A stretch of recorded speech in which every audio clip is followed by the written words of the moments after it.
Le dropshipping est mort au Québec, les amis. Mort de rire. Donc, tel que vous voyez mon dashboard et tout, ce mois de septembre n'est pas encore terminé, mais bon, on va dire du 1er au 20 septembre, on a réalisé un CA autour de 80 000 dollars de chiffre d'affaires avec un taux de conversion qui tourne autour de 3%.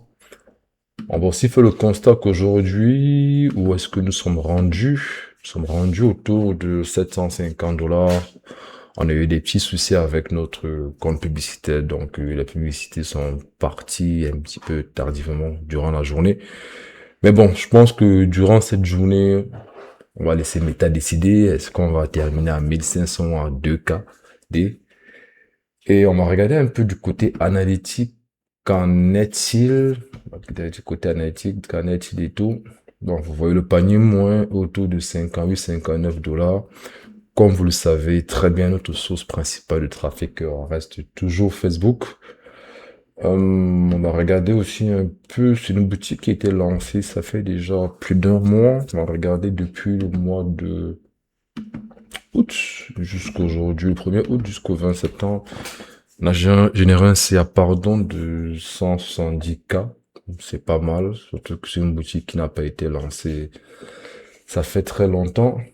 Donc, mais bon, donc tel que vous le voyez, ça me fait rire de voir des personnes qui disent que le dropshipping au Québec est mort et pourtant il y a des gens qui continuent de chiffrer.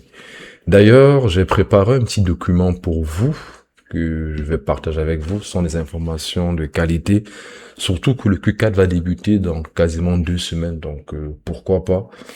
Donc, vous voyez le titre, dropshipping au Québec est mort. On va tout simplement vous montrer pourquoi ou pour qui il est mort. Donc, vous voyez, le dropshipping au Québec est mort pour les amateurs. Donc, je suis désolé de vous décevoir. Si vous êtes amateur, si vous ne savez pas quoi faire, c'est très clair que vous ne pourrez pas compter sur le marché québécois pour ça. Aussi, pour qui aussi il est mort, c'est pour des personnes qui ne comprennent pas le market awareness. Donc, c'est très important que vous gardez à l'esprit que si vous lancez une boutique sans réflexion, je vous dis déjà d'avance que vous allez pas vous en sortir. Vous n'aurez pas de vente. Et aussi, je me rends compte que les personnes, effectivement, qui réussissent à se démarquer des autres, on va dire ceux qui réussissent sur ce marché sont des gens qui font un travail profond, très important, qui mettent en place des SOP très solides, qui font des itérations au niveau des créatives, au niveau des hooks, au niveau du produit. Tous ces gens-là, ils réussissent à se démarquer des autres. Je vais vous partager aussi pourquoi plus de 90% des gens échouent sur ce marché. Et le premier constat que j'ai fait, c'est qu'ils font encore des testings de masse. Les amis, je comprends pas comment en 2025, vous pouvez encore faire des testings de masse. La dernière fois que j'ai eu à faire un testing de masse, c'était en 2018-2019. Aujourd'hui, les amis, ça ne fonctionne plus. D'ailleurs, c'est pas uniquement au marché québécois-canadien, mais partout. Si vous décidez de lancer par exemple un projet à la niche de sommeil, au lieu de changer ce produit pour tomber sur un projet dans la niche, par exemple, de la beauté ou des enfants, non. Prenez la peine de vraiment creuser autour de cette niche. Vous devez tout savoir sur la niche. Vous devez tout savoir concernant l'avatar client, concernant le persona. C'est super important. Un autre constat aussi des gens qui échouent que j'ai remarqué, c'est qu'ils font des publicités qui n'ont pas de hook. Les amis, je sais pas pour d'autres plateformes, mais je pense que c'est le cas sur TikTok, mais sur Meta, 200% les amis, sans hook, ça va être très compliqué. Je parle là des vidéos. Si vous faites une vidéo, il n'y a pas de hook, c'est mort. C'est très important qu'il y ait un hook au début de la vidéo. Qu'est-ce que j'entends par hook? Le hook, c'est de captiver l'attention durant les 3 premières secondes. Pourquoi cela? Parce que vous devez savoir que lorsque les gens viennent sur Facebook, les gens viennent pour se changer les idées. Ils viennent pour se divertir. Ils viennent pour s'informer. Ils viennent pour tout, sauf acheter. Donc, lorsqu'ils regardent votre publicité, mais s'il n'y a rien pour captiver son attention, il va continuer à scroller. Et surtout, on va dire, dans les prochaines semaines qui s'en viennent, les CPM seront très élevés dû à la concurrence. Les CPC aussi vont exploser. Pourquoi? Parce que gardez à l'esprit, vous n'êtes pas les seuls sur la plateforme. Il y a d'autres personnes qui lancent aussi des publicités comme vous. Donc, c'est important que vous mettez sur pied des hooks au début de chaque vidéo si vous voulez facilement vendre votre produit. Un autre constat aussi que j'ai fait, c'est que je me rends compte que les gens laissent tourner leur créatif jusqu'à l'épuisement total. C'est ça qu'on appelle la créative fatigue. Les amis, en 2025, la créative, c'est l'élément principal qui va vous permettre de vendre pendant de nombreuses années. Si vous n'avez pas une banque de créatifs, c'est mort. Vous allez vendre pendant quelques semaines, au pire si vous êtes chanceux pendant 2-3 mois. Mais après, si vous ne renouvelez pas les créatifs, votre produit va s'arrêter de vendre. C'est important que vous devez travailler sur vos créatives. Surtout, si vous ne le faites pas, vous allez cramer tout votre budget. Un autre constat aussi que j'ai fait, c'est que je me rends compte que les gens qui font les testings des créatives stratégies, ce n'est pas aligné avec leur avatar. Vous pouvez avoir une très bonne créative qui met en avant le problème, la solution, des bons visuels, mais si ce n'est pas aligné avec votre avatar, ça ne fonctionnera pas. Donc, il faut vraiment faire attention. Je vois toujours, il y a des personnes qui prennent des vidéos non concurrents qui performent aux États-Unis, qui fait vraiment un très bon CA et tout. Et en Allemagne, ils lancent juste, il fait juste du copier-coller, mais ça ne fonctionne pas. Faudrait que vous regardez l'avatar. Faudrait vous tenir aussi compte de la culture du pays. C'est très important. C'est un élément qu'on n'a pas l'habitude de souvent dire, mais c'est important, cela. Un produit peut bien se vendre aux États-Unis, mais ne se vend pas en Allemagne. Donc, c'est important, j'attire vraiment votre attention sur ce point. D'autres points aussi qui sont super importants, c'est tout simplement, ils veulent vendre à un public qui n'est même pas solution Huawei. Quand je parle de solution Huawei, je fais allusion à quoi? Je fais allusion au fait que les gens ne sont même pas conscients qu'il y a une solution à leur problème. Mais comment vous pouvez penser vendre un produit à une personne qui n'est même pas consciente qu'il y a une solution à ce problème? Ça ne fonctionnera pas. Et quand vous allez le faire comme ça, qu'est-ce qui va se passer? Vous allez tout simplement cramer votre budget. Il faut vraiment faire attention, les amis. C'est pour ça que je le dis. D'ailleurs, je l'ai déjà eu à le dire dans différentes vidéos précédentes.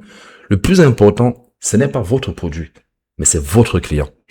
C'est ça la première chose, le principal élément, en fait, auquel vous devez vraiment focuser. Un point aussi qui est très important, que je remarque que beaucoup de gens font cette erreur, c'est que vous n'apportez aucune valeur, il n'y a aucune proof of value.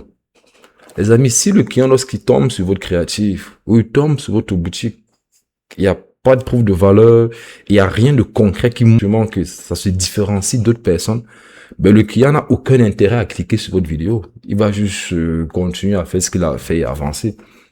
Donc, faites vraiment attention. Les choses ne sont pas faites au hasard. Pareil pour votre boutique. Votre boutique doit être valuable. Votre boutique, il faudrait que lorsque le client entre dans votre boutique, il sente que waouh, si j'achète dans cette boutique, ben, avec cette marque, ce produit peut apporter vraiment du changement dans ma vie. Et ça passe par une boutique qualitative, par de très belles images, de bons visuels, une très belle histoire, un storytelling impactant, percutant. C'est très important. Donc, c'est pas juste à couper des pages d'autres concurrents et sans aucune différenciation. Après, ça attend que vous allez faire des ventes. Non. Ça ne fonctionne pas du tout comme ça.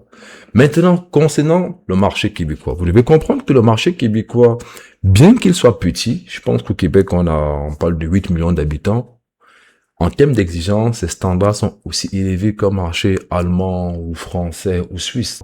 Pourquoi? Parce que les Québécois veulent des marques qui comprennent leur persona. Très important. Quand je parle de persona, un persona, c'est tout simplement un avatar plus détaillé, plus enrichi. Donc, entre autres, les Québécois veulent des personnes qui connaissent leur âge, le sexe, leurs problèmes, leurs solutions, leurs frustrations, leurs objections. Et vous devez comprendre que c'est un marché, on se lance pas juste comme ça. Vous devez vraiment comprendre votre avatar, vous devez comprendre votre persona en profondeur. Pas juste faire un site de dropshipping générique et après ça attendre qu'il fonctionne. Non. Le Québec, c'est pas le bon marché pour juste faire du copier-coller. Pourquoi? Parce que vu que le marché est seulement de 8 millions d'habitants, ben, si vous copiez quelqu'un, ça va facilement se faire ressentir. C'est pas comme en France, je pense qu'ils sont 67 millions d'habitants, ou en Allemagne, ils sont plus de 60 millions d'habitants, ou aux États-Unis, ils sont plus de 300 millions d'habitants. Non. C'est un marché assez particulier. Vous devez comprendre que ici, si votre branding ne parle pas à votre avatar client, ben, votre taux de conversion sera quasiment nul. Faudrait vraiment que votre site soit en corrélation, soit en alignement avec votre avatar client. Si par exemple, moi, je décide de vendre des écouteurs, des AirPods pour des personnes âgées, mais la manière dont je vais faire le branding sur ma boutique ne sera pas la même chose, par exemple, pour un autre e-commerçant qui monte une boutique, mais adaptée pour les jeunes. Ça sera pas la même chose. C'est pour ça que je l'ai mentionné plusieurs fois. C'est important que vous devez être aligné avec votre avatar client.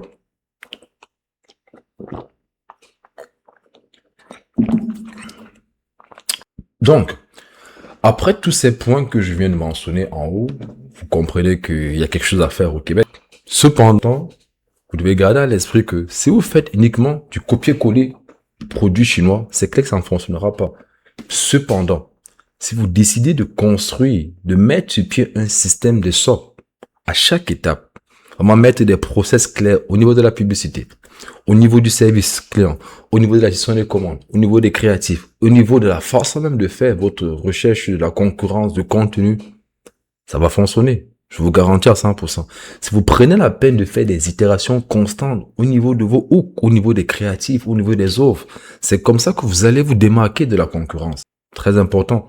Aussi, un autre point qui est super aussi important, vous devez faire un focus sur votre proof of value. Gardez à l'esprit, si vous n'avez pas de focus sur votre proof of value, ça va être difficile. Vous devez comprendre que chaque publicité doit prouver la valeur de votre produit. Il faudrait que lorsque une personne voit votre publicité, se dise waouh. Faut vraiment, vous devez créer en lui cet aspect de FOMO. Faut qu'il ressente cet aspect que si j'achète pas ce produit, je vais passer à côté de quelque chose. C'est important qu'on ressente vraiment cette différence. Vous devez mettre sur pied des créatives stratégies qui sont directement alignées avec les émotions de votre avatar. Très important aussi, les amis, vous devez comprendre que votre produit n'est pas votre produit. Votre vrai produit, c'est votre client. Ça, je l'ai vraiment compris. Au départ, quand j'ai commencé le e-com, il y a là plus de 7 ans aujourd'hui, je comprenais pas comme ça. Je réfléchissais beaucoup produit, mais ces dernières années, je me suis rendu compte, la chose la plus importante, c'est votre client. Vous devez maîtriser votre avatar mieux que la concurrence. D'ailleurs, c'est ça qui nous différencie de beaucoup de personnes ici. C'est ça qui nous permet de vendre facilement des produits. Notre dernière marque, lorsqu'on a lancé, il y avait déjà 3 personnes qui vendaient notre produit.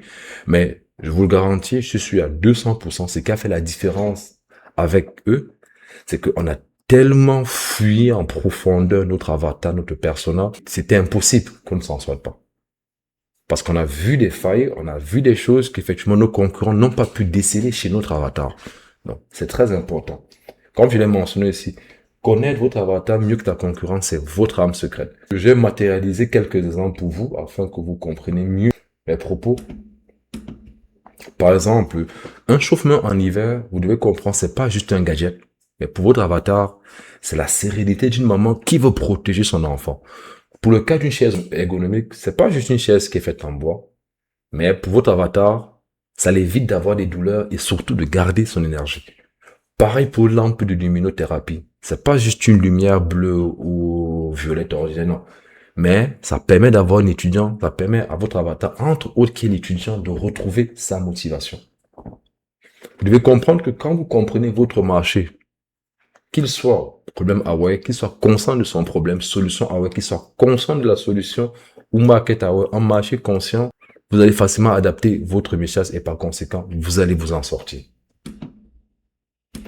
Donc, les amis, pour conclure, le dropshipping au Québec, il n'est pas du tout mort. Cependant, il peut être très puissant pour des personnes qui font les choses différemment. Entre autres, il faut un travail vraiment de deep work. Quand je parle de travail de deep work, ça ne sert à rien, les amis, de travailler 14-15 heures par jour sur votre business. Plus important, c'est que si vous concentrez 2 ou 3 heures par jour sur votre business, ou à chaque 2 jours, mais que vous soyez vraiment full focus. D'où qui me fait amener un prochain point qui est la productivité. Je me rends compte qu'il y a beaucoup de personnes, effectivement, qui n'ont pas de résultats, pas parce que c'est très difficile pour eux, non, mais parce qu'ils sont pas assez disciplinés. C'est important que vous devez comprendre que pour réussir en e-commerce, comme dans tout autre business, vous devez vous poser dans un environnement productif. Ça, c'est une chose que j'ai vraiment appris ces dernières années. L'environnement est tellement important. Si vous êtes dans un environnement où il y a beaucoup de bruit, ça va être très difficile. Vous devez éliminer au maximum les distractions. Mettre votre téléphone sur silencieux, arrêter la télévision, être dans un endroit vraiment calme. Ça dépend. Si vous êtes plus productif en journée, donnez votre maximum en journée. Si vous êtes plus productif la nuit, donnez votre maximum la nuit. Mais je vous recommande fortement la journée parce que, comme vous le savez très bien, le sommeil est très important. C'est important que vous puissiez aussi vous reposer afin d'être performant, productif. Et ça passe par quoi? Ça passe par la mise en place des socles qui vont rendre votre business répétable. Quand je parle de business répétable, qu'est-ce que je veux dire? Je veux tout simplement vous faire comprendre que demain, lorsque vous changez de produit, ou par exemple, vous lancez un nouveau produit, vous n'avez pas à tout réinventer. C'est le même process que vous avez juste à répéter. Et en plus de ça aussi, vous pouvez facilement déléguer vos process. Donc, c'est très important, la mise en place des socles. Aussi, autre chose qui est super important, créer du contenu valuable. C'est important que vos contenus apportent de la valeur avec une vraie proof of value pour convaincre les clients. Vous devez comprendre que la majeure partie des marchés aujourd'hui sont des marchés aware. Et vu qu'ils sont aware, c'est important que vous vous démarquez des autres. Sinon, ça sera très compliqué. Très important aussi, les amis, il est important que vous renouvelez vos créatifs. Ne pas attendre que vos créatifs soient à bout, qu'elles ne performent plus. Effectivement, de faire de nouvelles créatives. Nous, qu'est-ce qu'on fait dans nos process? On prépare d'avance toujours des créatifs. Et ça nous évite de nous retrouver dans une situation où on n'a plus de créatifs qui performent. Et la chose la plus importante, je dirais, avant de terminer effectivement cela, vous devez connaître votre persona mieux que lui-même se connaisse. Je redis encore, connaître votre persona mieux que lui-même se connaît.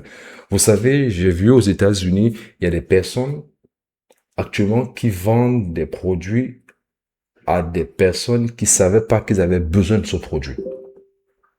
Je redis encore, il y a des personnes qui vendent des produits à des personnes qui de base ne savaient pas qu'ils avaient besoin de ce produit. Donc c'est très important, amis. Vous devez vraiment prendre la peine de connaître en profondeur votre persona. Donc les amis, ça sera tout pour cette vidéo. Je viens de vous démontrer que le dropshipping au Québec, il n'est pas mort. Il y a encore de la place pour beaucoup de personnes. Vous pouvez lancer encore des semi-marques ou des marques sur ce marché. C'est un petit marché, mais si vous respectez les codes de ce marché, vous apprenez sur la culture aussi. C'est un point aussi qui est très important sur ce marché. Je vous garantis, vous aurez des résultats positifs. Donc les amis, je vous souhaite par la même occasion à tous un très bon Q4, beaucoup de courage, mettez en place des bons processus et le succès, ce n'est qu'une question de temps. Sur ce, je vous souhaite à tous une bonne fin de journée. À très bientôt.